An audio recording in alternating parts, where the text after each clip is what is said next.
হ্যাঁ হ্যাঁ, উলুম হয়ে গেছে, সব ঠিক আছে, কাজ হয়ে গেল। এলা উলুমটা গুটিয়ে লাও আর যন্ত্রপাতি গেলা তুমি ধুয়ে লাও।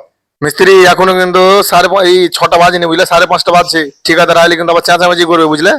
আরে কিছু কইবে না, তুমি টেনশন করিও না। সেদিন 6:30 অব্দি কাজ করলো, সেদিন কিছু বললে না। তুমি যন্ত্রগুলো ধুয়ে লাও যন্ত্র ধুয়ে লাও। ঠিক আছে, আমি দিয়ে লিছি।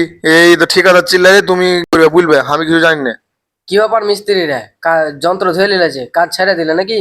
হ্যাঁ, এই কলম চারটা ঢালা হয়ে গেল, তো আর তো কাজ নাই, তার লেগে ছেড়ে দেন। 5:30 বাজছে, যে এখন আধ ঘন্টা টাইম আছে।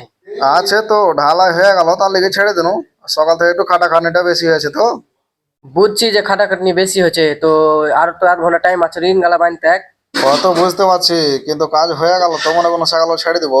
এরকম করে যদি 5:30টার দিকে কাজ ছেড়ে দাও, তাতে আমার লস হয়ে যাবে।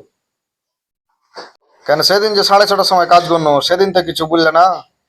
ওই রকম তো একটা দিন হবে, 5 দিনে 5 রকম হবে। হ্যাঁ, 5 দিন 5 রকম হবে, খালি তোমার কে বলাই। আর আমরা একদিন যদি সকালে কাজ ছেড়ে দিই তাহলে দোষ।